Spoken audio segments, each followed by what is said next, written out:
పాత్రిక మిత్రులకి, మీడియా వారికి నమస్కారం. దేశంలో దొంగలు పడ్డారు. ఈ చిత్రం దర్శకుడు గౌతమ్. ఈ సినిమా ఓపెనింగ్ అప్పుడు కానీ జస్ట్ నాకు పరిచయం లేదు. సినిమా అంతా అయిపోయింది, రికార్డింగ్ అయిపోయింది, మిక్సింగ్ అయిపోయింది. ఒకరోజు మా తమ్ముడు, అన్న ఎక్కడున్నావు అన్నాను. ఏ అన్న, డైరెక్టర్ని తీసుకొస్తున్నాను, నా చిత్రం తీసిన డైరెక్టర్ని గౌతమ్, ఇంట్లో ఉన్నాను, సరే రా అన్న. వచ్చాడు. మామూలు ఎవరో ఫ్రెండ్ ఏమో అనుకున్నా, ఈయన డైరెక్టర్ అన్నాడు. అప్పుడు అంత గడ్డం లేదు, కొంచెం లేతగా ఉన్నాడు కుర్రాడు. సినిమా రిలీజ్ అయిన తర్వాత గీయించుకుందామని వెయిట్ చేస్తున్నాడు, అంతే, ఇంకేం లేదు. సరే సినిమా చూపిద్దాం అనుకుంటున్నాను సార్. అవునా సరే, ఎప్పుడు అని, పలానా డేట్లో సరే అని చెప్పేసి లోపల సినిమా చూసాం. నాకు ఈ కుర్రోడి దగ్గర మ్యాటర్ ఉంది అనిపించింది. ఎందుకంటే ఇండస్ట్రీలో చాలామంది హీరోలు ఉన్నారు, యంగ్ టాలెంట్. సో మా తమ్ముడిని ఎందుకు తీసుకోవాల్సి వచ్చింది అని అడిగా పాయింట్ సినిమా చూసి. అంటే మీ పర్సనాలిటీ, మీ ఫేసు కామెడీ సార్, మీరు సీరియస్ చేసినా కూడా నవ్వుతారు, కానీ మీ కూడా అలా కాదండి, పర్సనాలిటీ పెద్దది, మీకంటే హైటు, కొద్దిగా బాగుంటాడు, అంటే లేతగా ఉంటాడని. సో మొత్తానికి కామెడీ కాకుండా ఏదైనా ఒక డిఫరెంట్గా చేస్తే బాగుంటుందని చాలామంది చేశారు కదండి అలాగే. సో అందుకోసం నేను చూస్ చేసుకున్నాను. నా బడ్జెట్కి ఈ హీరో అయితే కరెక్ట్ అనుకున్నాడు. ఓకే అన్న. తర్వాత పృథ్వీ, తను 60 ఇయర్స్లో కూడా ఎలా ఉన్నాడంటే 52నే చెప్పాడు, ఏది చెప్పాడు 52. తను చైల్డ్ ఆర్టిస్ట్. చాలా సినిమాలు పృథ్వీ తెలీదు చైల్డ్ ఆర్టిస్ట్ అని చాలామందికి, ఇప్పుడు రివీల్ చేశారు. తను పెళ్ళి సినిమాతోటి ఎంట్రీ ఇచ్చి ఇండస్ట్రీలో తనకంటూ ఒక స్థానం సంపాదించుకొని ఈ రోజున దాదాపు 300 మూవీస్ పైన తను యాక్ట్ చేయడం జరిగింది. అటు తమిళ్ కానీ తెలుగు కానీ. ఇది మామూలు విషయం కాదు, మోర్ దెన్ 300, రైట్? సో అట్టగా వీళ్ళ ఫాదరు పోలీస్ కమిషనర్ చెన్నైలో. నేను మద్రాసులో సైకిల్లో వేసుకొని తిరిగే రోజుల్లో తను అప్పటికే స్పోర్ట్స్ కారు, ఇవి చాలా ఉన్నాయండి, ఇలాంటి చాలా చేశాడు అక్కడ. అవన్నీ తర్వాత చెప్తాను, చెవులో చెప్పి కొన్ని, బయట చెప్పకూడదు. సో ఈయన మెయిన్ విలన్గా పెట్టుకొని అసలు డైరెక్టరు ఎంత కావాలో అంత పిండుకున్నాడు ఆయన. అలాగే లోహిత్, అలాగే ఇక్కడ ఉన్న ఇంకా స్టార్స్, మన శ్రీచరణ్, తను ఒక క్యారెక్టర్ చేశాడు. అలాగే హీరోయిన్ చిరంజీవి గారుతో పాటు లాంచ్ చేస్తే బాగుంటుంది. ఎందుకంటే ఆయన ఛానల్స్లో పవర్ఫుల్ ఛానల్ అంటే అది మెగాస్టార్ ఛానల్. సో ఆయన దగ్గరికి వెళ్ళి అనే ఫోన్లో మాట్లాడా, అనే ఎక్కడున్నారు అన్న. ఏంట్రా చెప్పు అన్న. ఏం లేదు, మీరు ఎప్పుడు వెళ్తున్నారు అవుట్డోర్కి? జార్జియా వెళ్ళిపోతున్నారు ఆయన. 16th ఎప్పుడు వెళ్తున్నారు సార్? ఏం లేదు, తమ్ముడు ఒక సినిమా చేశాడు, మీ చేతుల మీదుగా లాంచింగ్ చేస్తే బాగుంటుంది. రేపు రా, రేపు వద్దులే, నేనే రేపు నీకు కాల్ చేస్తాను. సార్ నేను అనుకున్నాను, ఇంకా నాకు కాల్ చేయరు, అర్థమైపోయింది.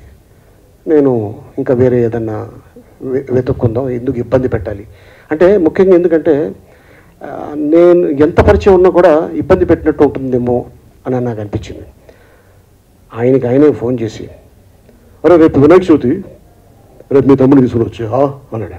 అలా అనగానే సరే అలాగే అన్న. ఎన్ని గంటల? మరీ అర్లీగా వద్దులే, లెగిసి స్నానం చేసి అన్ని కడుక్కోవాలి కదా.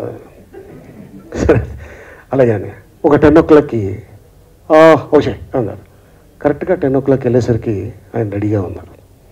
ఆయన చూసి, డైరెక్టర్ గౌతమ్ కూర్చో, ఓకే కైందా కూర్చో అన్నారు. తర్వాత నాతో పాటు ఇంకొకరు ఇద్దరు వచ్చారు, షాని అనే అబ్బాయి. వచ్చి కూర్చోమని ల్యాప్టాప్లో ఆయన ఫస్ట్ ఆన్ చేసి చూసి, ఇంకొకసారి చూసి, హీరోయిన్ పేరేంటి అనగానే ఖుషి, రైట్? తనీష్ సరే ఖుషి అంటే మా పవర్ స్టార్ గుర్తుకొచ్చారు తనీష్. సో ఈ అమ్మాయిని పేరుతో సహా ఆయన గుర్తుపెట్టుకొని చూసి టెక్నీషియన్ గురించి, మెయిన్ కెమెరామెన్ గురించి చాలా బాగా చక్కగా ఆయన అందరూ పేరుతో సహా చెప్పి దాన్ని లాంచ్ చేసి ఆ రోజున.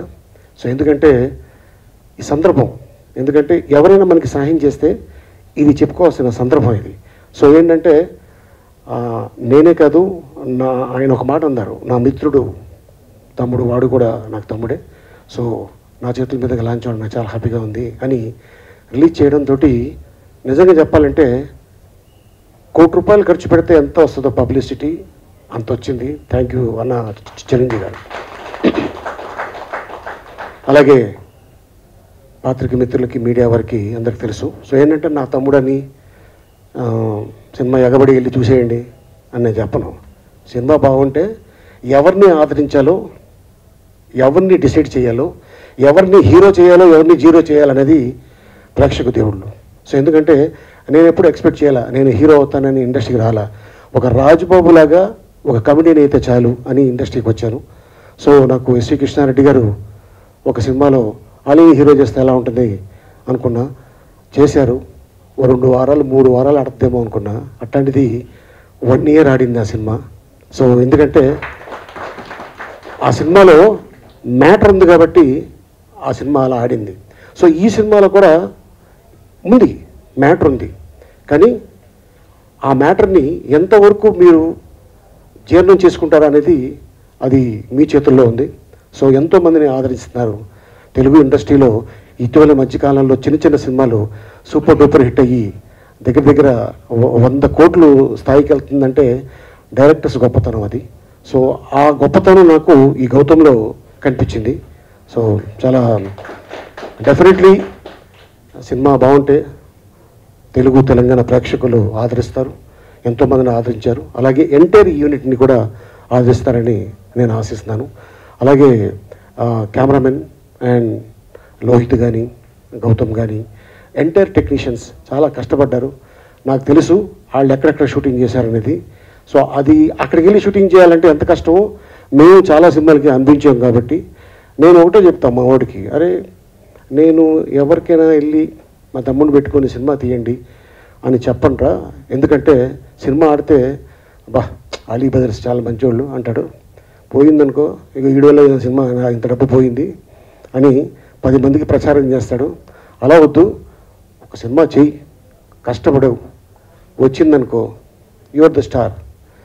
ఒకప్పుడు ఆలీ తమ్ముడు ఖయ్యం చెప్పుకుంటారు, ఖయ్యం అన్న ఆలీ అని చెప్పుకోలేరా. సో అట్టాగా పేరు సంపాదించుకో అని చెప్పడం జరిగింది. సో ఈ అవకాశం కల్పించిన పాత్రిక మిత్రులకి, అలాగే మీడియా వారికి అందరికీ థ్యాంక్ యూ సో మచ్, ధన్యవాదాలు.